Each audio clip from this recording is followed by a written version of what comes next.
일론 머스크 디스럽션 X. 전기차와 배터리. 왕관의 무게를 버텨라. 왕이 된 테슬라. 100년 넘게 자동차 시장을 이끌어온 내연기관차 시대가 점차 끝나가고 있다. 테슬라의 일론 머스크가 촉발한 전기차 혁명이 자동차 산업의 패러다임을 한순간에 뒤바꾸고 있기 때문이다. 전기로 움직이는 차를 만들고 화성에 사람을 보내겠다는 발언 때문에 머스크는 한때 허황된 망상가라는 비난을 받았지만 이제 그 꿈들이 빠르게 현실화되고 있다. 숫자로 살펴보는 테슬라의 성장은 더욱 놀랍다.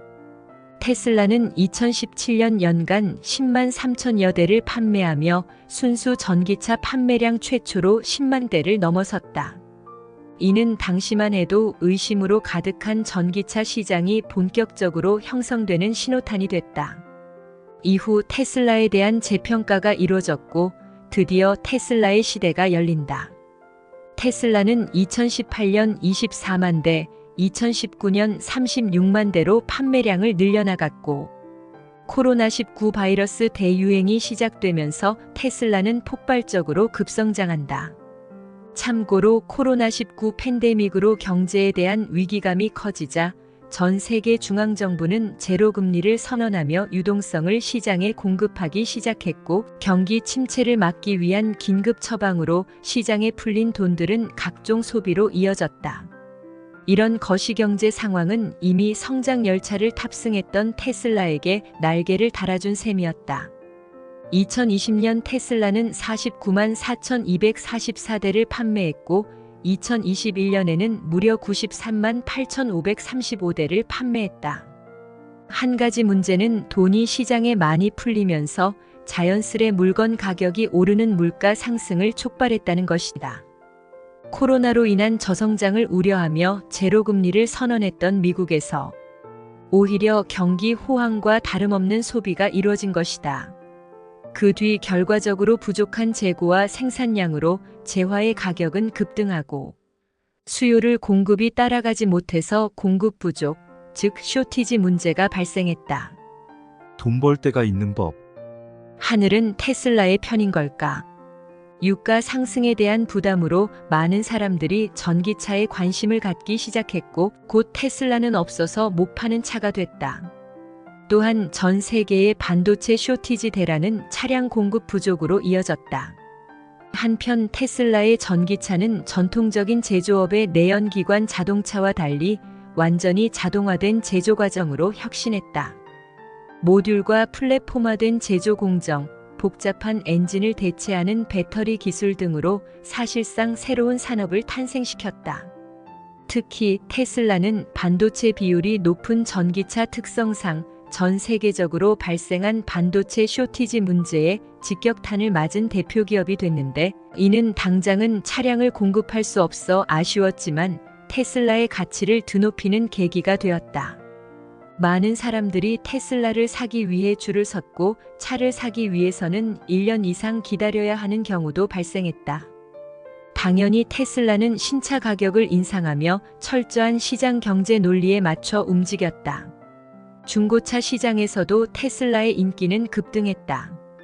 코로나19로 인한 인플레이션, 러시아 우크라이나 전쟁으로 인한 유가 상승, 반도체 쇼티지로 인한 생산량 축소 등 삼박자가 맞아들며 테슬라는 황금기를 맞이한다. 배터리 리더십과 중국. 테슬라를 만드는 힘의 원천. 기가팩토리. 2016년 테슬라는 두 가지 뉴스를 발표한다.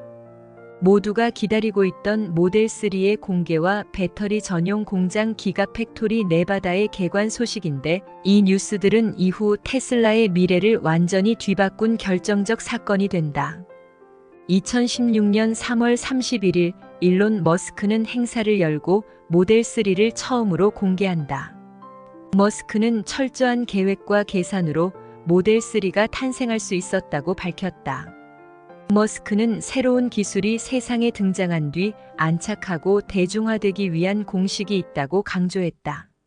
소량 생산에서 대량 생산으로 높은 가격에서 낮은 가격으로 생산량과 가격의 함수를 조합해가며 테슬라만의 판매 전략을 철저히 고집했다. 참고로 2008년 세상에 처음 등장한 테슬라의 첫 전기차 로드스터는 10만 달러가 넘었다.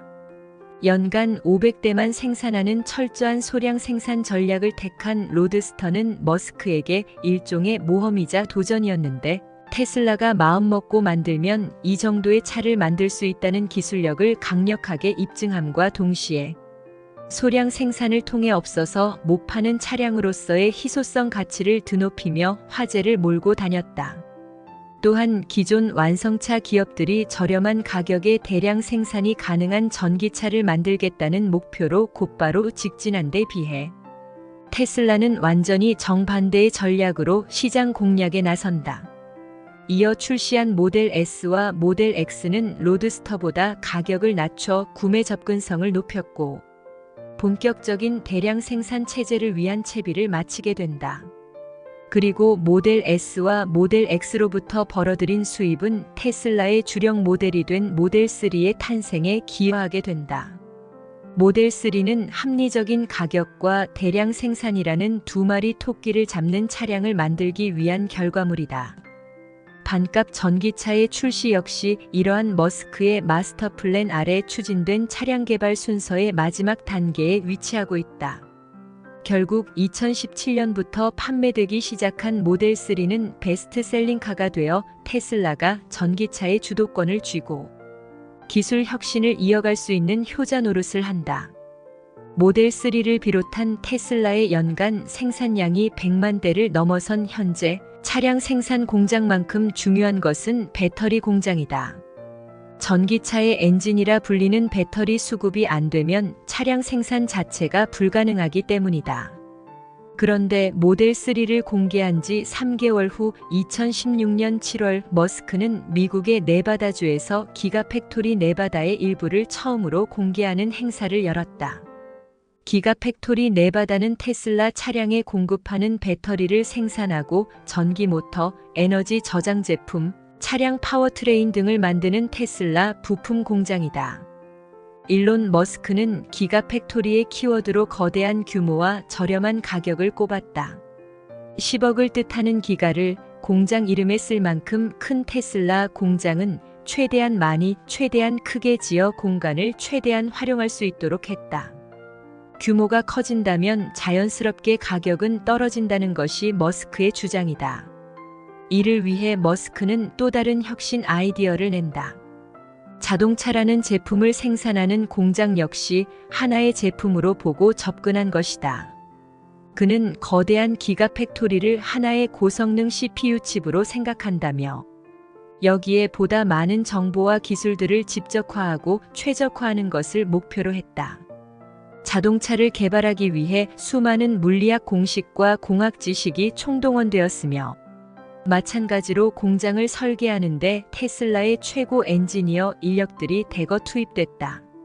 이들은 동일 면적에 어떻게 더 많은 장비를 넣을 수 있을지, 어떻게 조립할 동선을 만들어야 가장 짧은 시간에 가장 많이 생산할 수 있을지 등을 심도 깊게 연구하고 수정했다.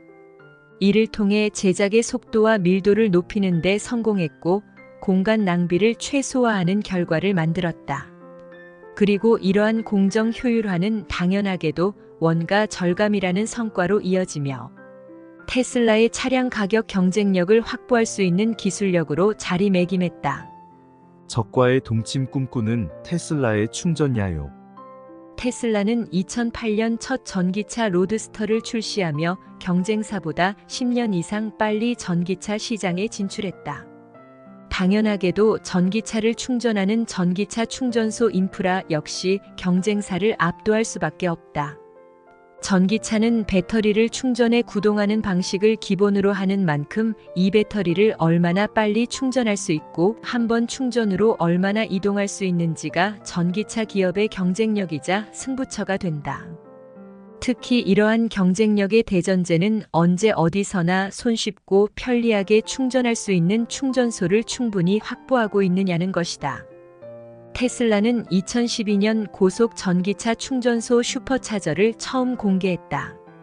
경쟁사보다 10년 이상 앞선 셈이다. 2023년 2분기 기준 테슬라 충전소는 전 세계에 5,265곳에 달하며 북미와 아시아에 각각 2,000여 개, 유럽에 1,000여 개가량을 갖고 있다. 그럼에도 불구하고 휘발유나 경유를 넣는 주유소의 수와 주유 시간에 비해 편의성을 충분히 따라잡을 수는 없다. 그렇다 보니 테슬라는 충전 효율을 높이는 기술 개발과 더불어 재미있는 시도도 하고 있다. 바로 테슬라 레스토랑과 드라이브인 서비스의 도입이다. 현실적으로 충전 속도를 더 끌어올리는데 한계가 있는 점을 역이용해 충전소를 휴식을 취하고 즐기는 공간으로 변화시키는 것이다. 사실 한국 고속도로만 해도 대부분 주유소와 휴게소가 결합돼 있는 형태이지만 테슬라는 이보다 한 발 더 나아가 쇼핑몰과 영화관 등 엔터테인먼트적 요소도 강화할 구상을 갖고 있다. 그리고 2023년 개발자의 날 행사에서 이미지를 보여가며 이런 슈퍼차저가 있는 레스토랑 테슬라 다이너에 대한 방향성을 제시한 바 있다. 2023년 8월 미국 캘리포니아주 LA 건축안전부가 테슬라 다이너의 건설을 승인했다는 소식이 들려왔다. LA의 중심가 중 하나인 헐리우드 지역에 지어질 해당 시설에는 32개의 슈퍼차저 충전기와 함께 레스토랑, 영화 예고편이나 짧은 영상을 트는 대형 스크린 2개, 루프탑 등이 설치될 예정이다. 전기차의 단점인 긴 충전 시간을 통해 오히려 더 돈을 쓰고 즐길 수 있는 문화복합 공간으로 전환하는 역발상을 한 것이다. 이것이 바로 머스크가 가진 혁신의 힘이다. 표준화 전쟁의 승리를 앞둔 슈퍼차저. 슈퍼차저가 단순히 테슬라 차량을 충전하는 기계에서 확장성을 가진 문화 공간으로 변모하는 사이 슈퍼차저 정책에도 큰 변화가 발생한다.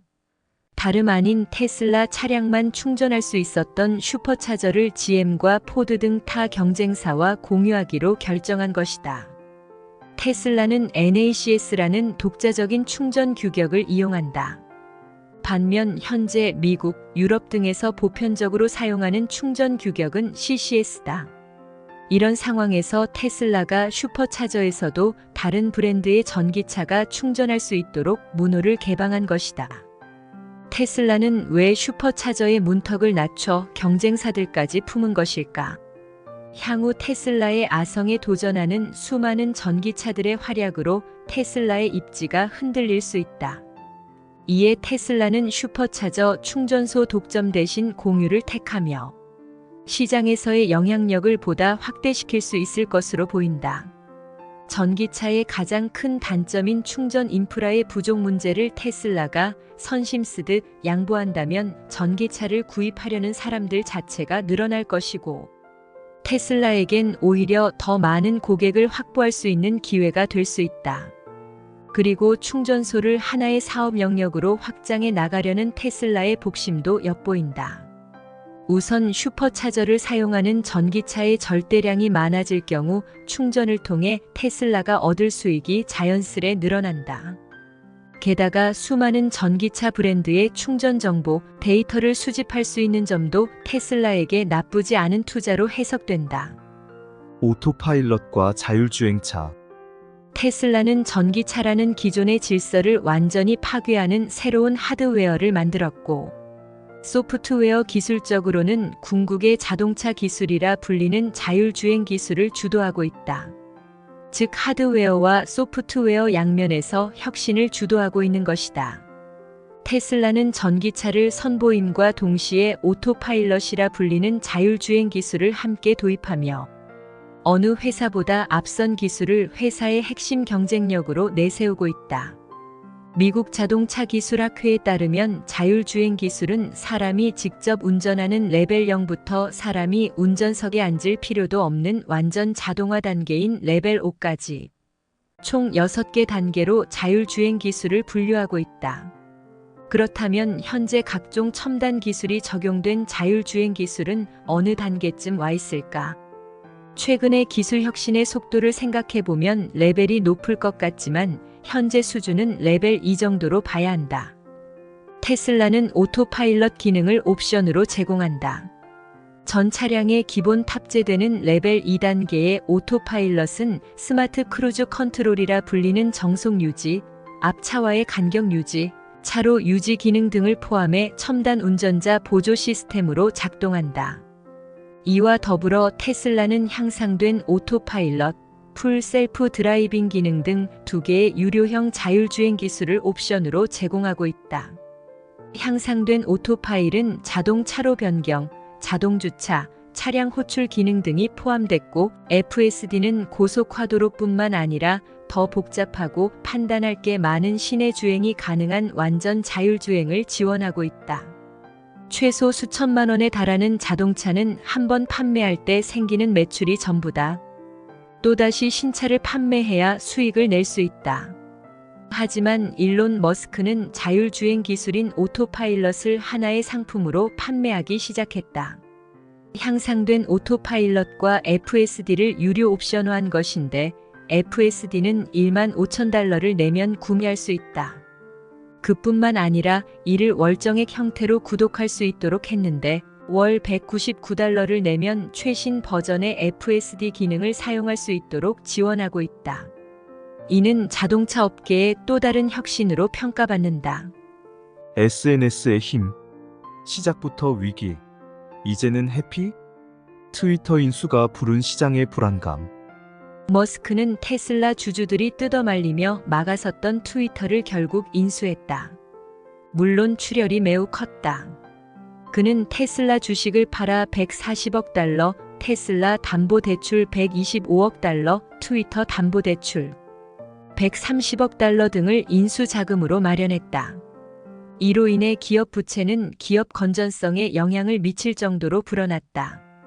인수 전 52억 9천만 달러, 한화로는 약 7조 650억 원 수준이었던 부채가 머스크의 인수 후에 185억 달러 수준으로 급증하며 불안감을 키웠다. 또 인수 직후 아그라왈 CEO와 네드 시걸 CFO 등 주요 임원들을 해고하며 거액의 퇴직금을 줘야 했다. 그리고 이용자의 대거 이탈로 인한 광고주들의 광고 중단이 줄줄이 이어졌다. 리서치 회사보 센티넬의 조사에 따르면 인수 확정 후 며칠 만에 100만 개 이상의 계정이 비활성화되거나 정지됐다. 사용자 수가 줄어드니 이를 기반해 광고를 집행하는 주요 광고주들도 너도 나도 떠났다. 특히 수개월간 이어진 공방전에 달아버린 이미지는 바닥을 쳤다. 스팸봇 논란 아래 가라앉아 있던 여론 조작과 가짜 광고 논란이 연일 이슈화됐고 트위터는 단숨에 신뢰를 잃어버린 SNS라는 오명을 얻었다. 어수선한 회사 분위기 탓에 트위터에는 인종차별 메시지와 혐오 발언들이 쏟아졌고 키워드 조작 등 각종 루머가 퍼지며 더욱 우려가 커졌다. 인수 2주 만에 머스크는 회사 상황이 좋지 않아 파산도 배제할 수 없다고 했다. 하지만 그대로 굴복할 머스크가 아니었다. 일단 회사의 수익을 개선시키기 위해 경영자로서 역량을 최대한 발휘했다.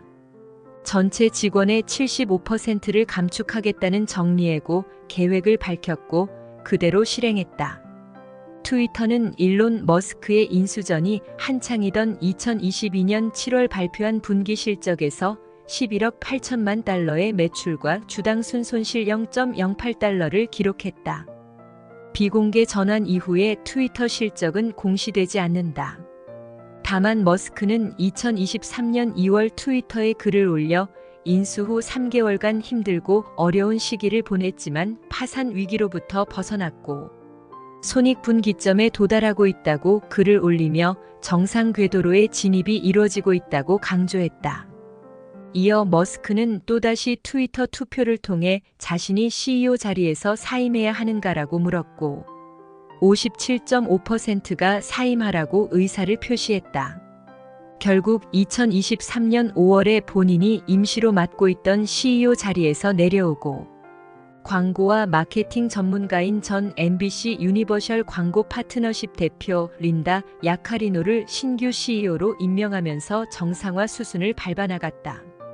특히 트위터에 애덧 기능을 도입하고 서비스 유료화를 통해 광고 수입 외 수익 다변화를 위한 노력을 기울이고 있는 상황이다.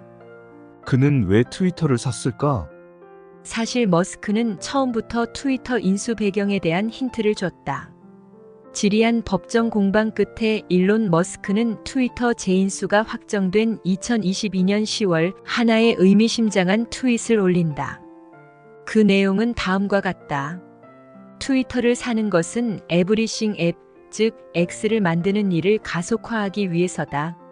모두의 반대를 무릅쓰고 트위터를 쟁취한 이유는 바로 슈퍼앱을 만들기 위해서였다.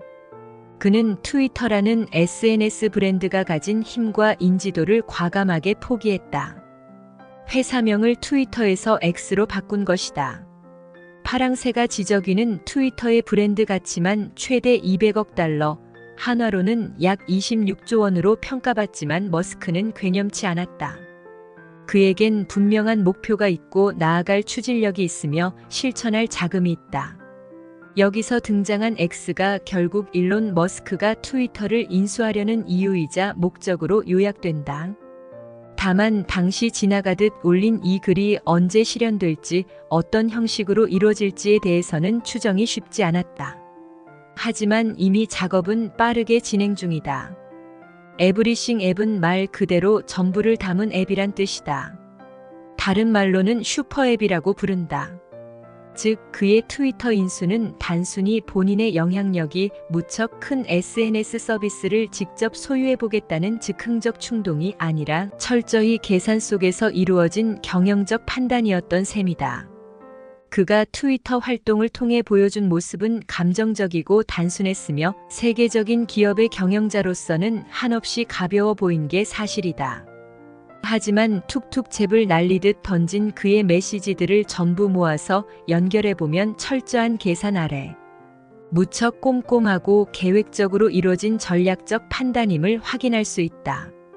다시 한번 권모술수에 능한 그의 면모를 파악할 수 있는 대표적인 사건이 바로 트위터 인수다. 그럼에도 불구하고 한 가지 의문이 드는 것은 사실이다. 테슬라, 스페이스X 등을 바닥부터 성장시키며 그간 무에서 유를 창조하는 혁신의 길을 택해온 그가 왜 SNS만은 창업하는 대신 트위터를 인수했느냐는 것이다. 일각에선 이처럼 논란을 일으키고 돈을 써가며 굳이 트위터를 인수한 것이 더 손해라는 주장도 있다. 파괴적 혁신가 일론 머스크라면 트위터와 같은 서비스를 처음부터 만드는 게 더 낫지 않느냐는 반문이다. 트위터를 인수해 비공개 회사로 전환해버린 뒤 하나부터 열까지 뜯어고치고 있는 머스크의 행보를 보면 그런 의구심에 힘이 실리는 것도 사실이다. 새로운 기능을 내놓거나 각종 기능을 유료화할 때마다 팬들보다 안티가 더 많아지는 현실 속에서 기존 트위터의 이용자도 잃고 자신의 이미지도 깎아먹고 있는 비관적 상황에 대한 우려가 크다. 힘들더라도 머스크의 혁신 DNA를 믿고 따르는 팬들과 함께 새로운 SNS 서비스를 만드는 편이 낫지 않느냐는 의견에 대한 대답은 SNS의 황태자 마크 저커버그를 통해 얻을 수 있다. 결론부터 말하자면 제로부터 시작하는 게 훨씬 더 어렵다는 것이다. 우주개발. 막대한 부를 가져다줄 우주개발 사업. 페이팔 매각으로 억만장자가 된 일론 머스크는 벌어들인 돈을 고스란히 새 사업에 투자한다. 이때 탄생한 기업이 바로 테슬라와 스페이스X다. 머스크는 매각 자금 중 1억 달러를 투자해 2002년 스페이스X를 설립한다. X.com에 이어 스페이스X에 그의 두 번째 X가 등장한다. 지금의 X성애자 머스크의 면모는 스페이스X에서도 엿보인다. 스페이스X의 사업 영역은 크게 세 개로 구분할 수 있다. 사람과 화물들을 싣고 우주에서 작전을 수행하거나 업무를 완수해야 할 우주선 그 자체를 개발하는 사업, 화물 또는 사람을 태운 우주선이나 각종 위성 장비 등을 우주로 발사하기 위한 우주 발사체 개발 사업, 그리고 4만여 대의 위성을 무선 기지국으로 구축해 통신 서비스를 제공하는 저궤도 통신망 사업이다. 스페이스X는 유인 우주선 드래곤 시리즈와 발사체 펠컨 시리즈, 그리고 우주선과 우주 발사체를 통합한 스타쉽 발사 시스템을 보유 중이다. 적에도 통신망 사업은 그 유명한 스타링크다. 지금은 각각의 분야에서 성과를 내놓고 시장 선도적인 기술력을 선보이고 있지만 스페이스X는 험난하다 못해 혹독한 성장통을 겪었다. 그 과정은 반전 드라마의 연속이다. SF 영화에서나 가능한 일들을 사업 목표로 세우고 거듭된 실패로 비웃음을 사며 파산 위기까지 처했지만 극적인 성공으로 반전의 계기를 마련한 뒤 세계 최초이자 최고의 민간 우주개발 기업으로 자리를 잡았다. 우주적인 기업가의 탄생. 집투와 페이팔의 성공적 매각 뒤편의 어두운 면들로 지쳐있던 머스크는 우주 산업과 방산 산업이 발달돼 있던 LA로 이사하며 환경을 바꾸는 것을 택한다. 이곳에서 그는 어릴 적부터 꿈꿔왔던 과거의 기억들을 상기시키며 새로운 구상을 시작한다. 머스크는 어릴 적부터 칼 세이건의 코스모스를 읽으며 무궁무진한 우주 세계에 대한 상상력을 펼쳐왔다. 그리고 학부 시절에도 전공보다는 친환경 태양광 에너지, 전기자동차, 그리고 우주 산업 등에 지대한 관심을 가졌다. 이 세 가지 주제에 대한 관심은 현재 각각 솔라시티, 테슬라, 스페이스X라는 회사로 구체화돼 머스크의 주요 사업으로 자리매김했다. 각 분야는 서로 시너지를 내고 있는 상태다. 세 회사가 주도하는 혁신은 기존 주류 산업의 구도에 균열을 가져오고 있고 친환경, 탈지구적 성격을 가졌다. 특히 우주 산업은 개인이나 일개 기업이 해낼 수 없는 범국가적 산업 영역으로 분류돼 왔지만 머스크는 이런 고정관념을 깨트리고 화성 이주라는 도발적인 목표를 갖고 한 발 한 발 앞으로 걸어가고 있는 상황이다. 실제 머스크는 인류에 의해 오염되고 있는 지구를 되살리기 위해 전기차라는 기존의 틀을 깨트린 자동차 플랫폼을 선보이며 파괴적 혁신가의 대명사가 됐다. 스페이스X는 그런 혁신의 범주를 넘어 비상식적이고 상상 불가능한 영역의 성과를 내놓으며 인류에게 놀라움을 선사하고 있다. 놀랍게도 스페이스X는 테슬라보다 1년 앞선 2002년부터 시작돼 벌써 20년 넘게 현재 진행형으로 이어지고 있다. 재미있는 것은 테슬라 생산에도 적용된 수직 공정화와 플랫폼 개발 방식이 스페이스X에도 유사하게 적용됐다는 것이다. 모든 부품을 생산업체로부터 받아와 하나하나 조립하는 대신 필요 부품을 직접 만들고 이를 한꺼번에 제작하는 등 생산 효율성을 극대화하는 여러 공정을 적용했다.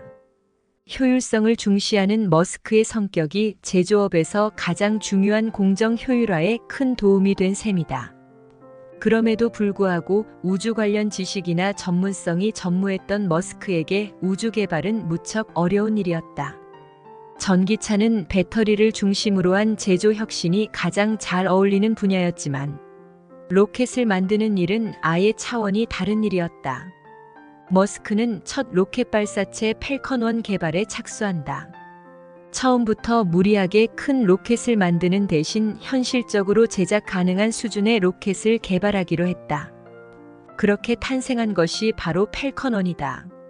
하지만 2006년 첫 발사의 도전에 실패한 팰컨 1은 이어 2007년과 2008년에 각각 제2차, 3차 발사 모두 실패했다. 야심차게 시작했던 초반과 달리 연전연패하며 사실상 프로젝트가 실패로 막을 내릴 위기였다. 게다가 2008년 당시 글로벌 금융위기의 그림자가 짙게 드리우며 회사는 파산 위기까지 직면하며 최악의 상황을 맞이한다. 그런데 벼랑 끝에 처했던 스페이스X는 3차 실패 한 달 후인 2008년 9월 기적적으로 네 번째 도전 끝에 처음으로 정상적인 발사에 성공하며 반전의 기회를 얻는다. 이는 민간 기업 최초의 우주 로켓 발사 성공이었다. 역사적인 성공 이래 스페이스X는 최초의 역사를 써내려간다. 후속작 팰컨 9은 2010년 첫 발사된 이래 지금도 스페이스X의 주력 우주 발사체 역할을 해내고 있는데 세계 최초의 재사용 발사체로 기록되고 있다.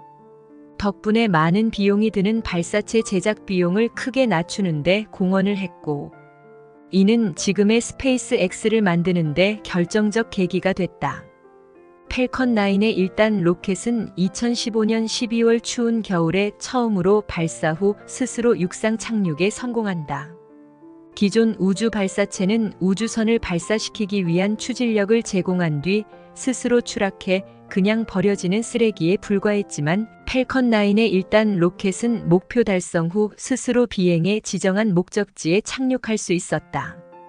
이러한 뛰어난 혁신으로 수백만 개의 부품이 사용된 1단 로켓을 고스란히 회수할 수 있었다. 육상 착륙에 이어 해상 착륙에도 성공하자 스페이스X는 2017년 3월 세계 최초로 재사용 펠컨 9 발사체를 이용한 로켓 발사에 성공하며 역사적인 재활용 로켓 시대를 본격적으로 열었다. 이후 지속적으로 기술을 발전시켜 2018년 펠컨 9 블록 5라는 완성형 모델을 개발한 후 지금은 34일마다 로켓을 쏘아 올리며 가장 많은 로켓을 우주에 쏘아 올린 기업의 역사를 이어가고 있다. 현재 펠컨 9 블록 5의 가격은 6,200만 달러로 한화 약 700억 원에 달한다. 아무튼 2023년 9월 17일 기준 펠컨 9은 발사 255회, 1단 로켓 착륙 211회, 1단 로켓 재사용 186회의 기록을 달성하고 있다. 이러한 숫자는 앞으로 더욱 가파르게 증가할 것으로 보인다. 스페이스X는 엔진 27개를 장착한 초대형 발사체 펠컨 헤비도 개발해 현재 운용 중이다. 또 현재 개발이 한창인 스타쉽 발사 시스템은 스페이스X의 우주 발사체의 궁극적 목표로 달과 화성 탐사 등 머스크가 꿈꾸는 미래 기술을 집약할 것으로 기대를 모으고 있다. 이와 더불어 화물 우주선 드래곤1과 유인 우주선 드래곤2는 스페이스X의 우주선 개발 역량도 증명했다. 참고로 크루 드래곤이라고도 불리는 드래곤2는 인류 최초로 지구 궤도에 진출한 유인 우주선이자 국제우주정거장에 우주인을 보낸 최초의 우주선이란 기록도 세웠다. 앞으로 스타쉽 프로젝트로 우주 발사체와 우주선 개발이 통합될 예정이다. 화성으로 향하겠다는 머스크의 꿈도 조금씩 현실화되어 가는 분위기다. 물론 아직 갈 길이 멀지만 말이다. 저궤도 위성 사업, 스타링크, 우주 개발과 별도로 스페이스X의 위성통신 사업, 스타링크의 성장도 눈에 띈다.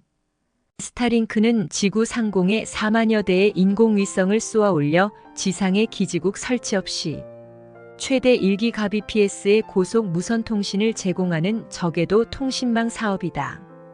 지상에서부터 500km 안팎의 높이를 중심으로 1세대 위성 1만 2천여 개와 2세대 위성 3만여 개를 2030년까지 쏘아 올린다는 목표다.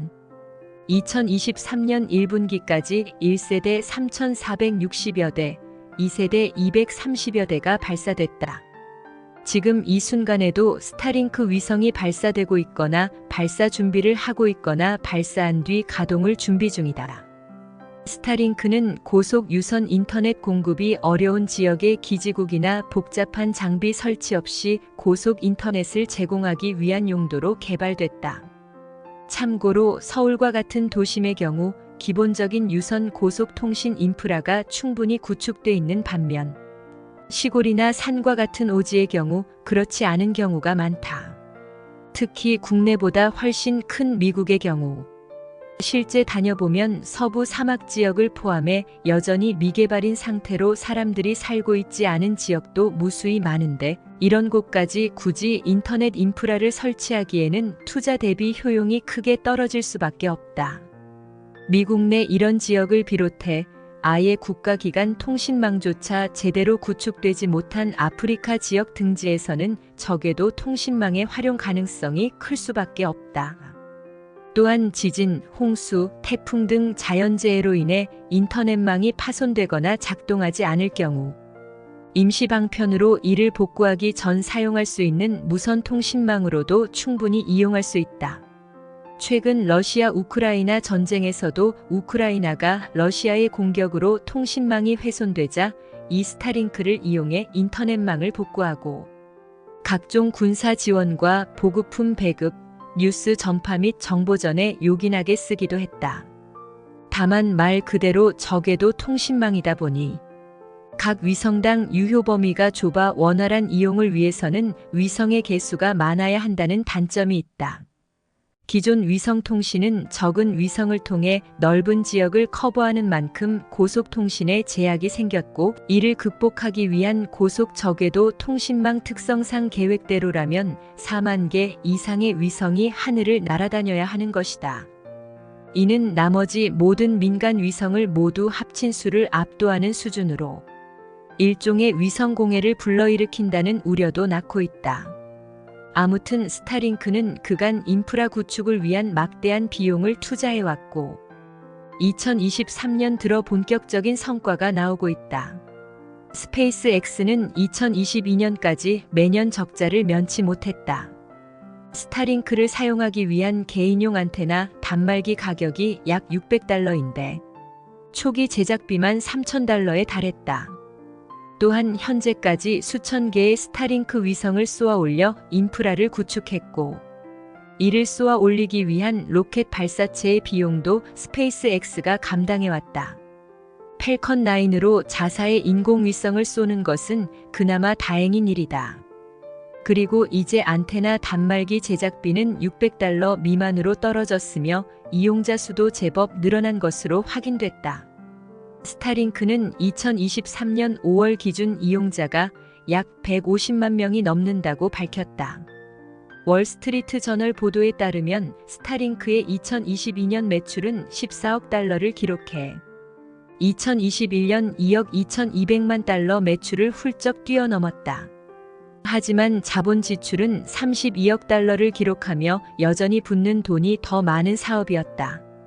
하지만 2023년이 흑자를 기록하는 원년이 될 것으로 보이고 향후 성장세는 더욱 뛰어날 것으로 기대된다. 스타링크는 오지나 벽지뿐만 아니라 캠핑용 자동차 서비스, 선박이나 비행기 전용 서비스 등도 내놓으며 그 활용도를 지속적으로 확장해 나가고 있다. 한국에도 2023년 4분기부터 본격적인 서비스 제공이 예정되어 있어서 향후의 영향에 대한 관심도 뜨겁다. 반도체 전쟁. 점점 확대되는 반도체 전쟁. 현재 전 세계의 반도체 전쟁이 벌어지고 있다.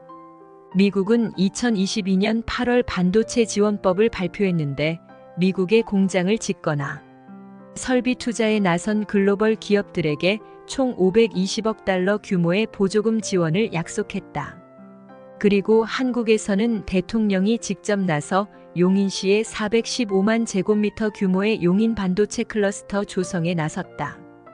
그만큼 세계적으로 반도체의 중요성이 나날이 높아지고 있는 형국이다. 이제 반도체 기술 경쟁력이 개별 기업뿐 아니라 국가의 경쟁력으로 직결되는 시대다.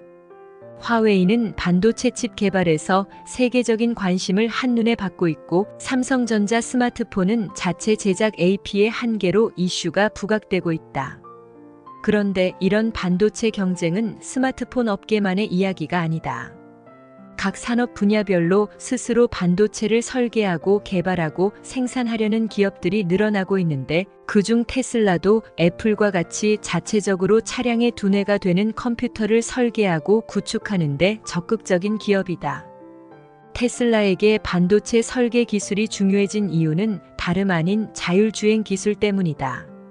테슬라의 오토파일럿은 자동차 전체를 봤을 때는 소프트웨어 기술이지만 이를 구동하기 위해서는 강력한 성능을 자랑하는 하드웨어 기술도 뒷받침돼야 한다. 이것이 바로 테슬라가 직접 반도체를 설계하고 슈퍼컴퓨터를 개발하려는 이유다. 그런데 이 기술 개발에 외부의 힘을 빌리거나 의존도가 높아진다면 테슬라의 성장성에 한계가 생길 수밖에 없다.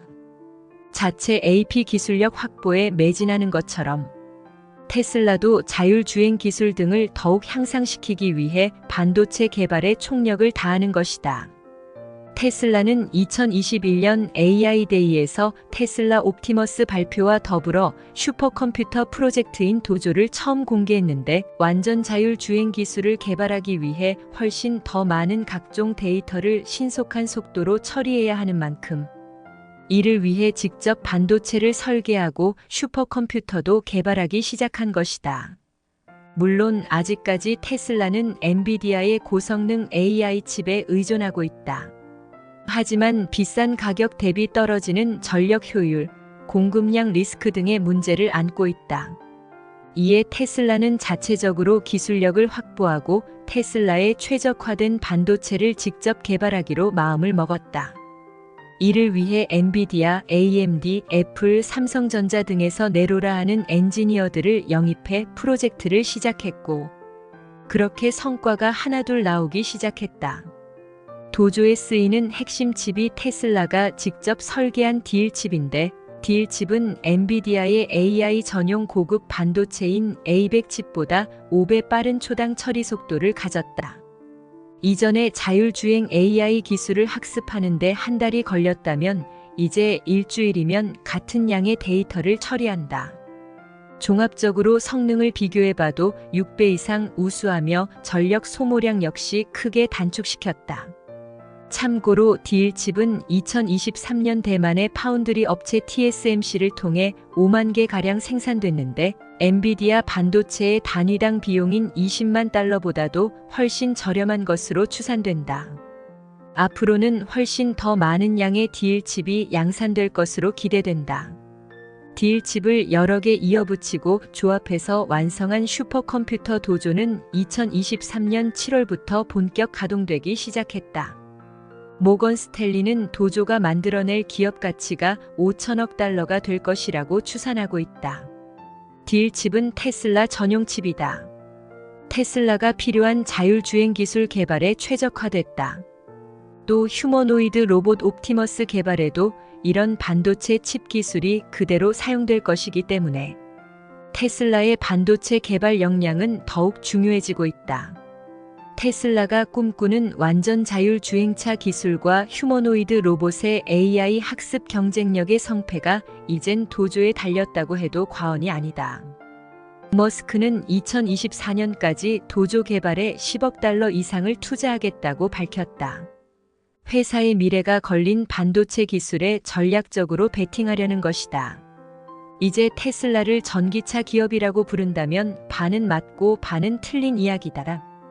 테슬라가 전기차로부터 시작한 것은 맞지만 지금은 반도체 개발 기술력을 바탕으로 슈퍼컴퓨터를 만들고 이를 통해 AI 기술을 고도화해 뛰어난 자율주행 소프트웨어를 만들 수 있는 종합 IT 기업에 더 가깝다. 이러한 기술력을 바탕으로 자동차와 휴머노이드 로봇, 그리고 기가팩토리라는 자동 공정화된 공장을 잘 만들 수 있는 기업이 바로 테슬라인 것이다. AGI를 향한 발걸음. 이러한 테슬라의 행보는 궁극적으로 인공일반지능으로 수렴될 확률이 높다. 아직까지는 자율주행 기술에 특화된 AI 기술 경쟁력을 갖추고 있는 테슬라지만 딜칩과 도조의 등장은 모든 상황에서 일반적으로 두루 쓰일 수 있는 AI, 즉 AGI 기술로의 확장 가능성을 품고 있기 때문이다. 참고로 머스크는 2023년 7월 X.AI 설립을 기념해 가진 온라인 세션에서 X.AI가 나아갈 방향에 대해 이렇게 밝혔다. 우주 이해라는 목적을 달성하기 위해 착한 AGI를 구축하는 것이 X.AI의 목표다. 오픈 AI를 설립한 이유이기도 한 머스크의 착한 인공지능의 필요성은 앞으로 머스크가 강조해 나갈 본인의 신념이자 가이드라인이 될 것이다. 머스크는 테슬라가 앞으로 보유하게 될 반도체 경쟁력을 본인의 모든 사업으로 확장해 나갈 것이다.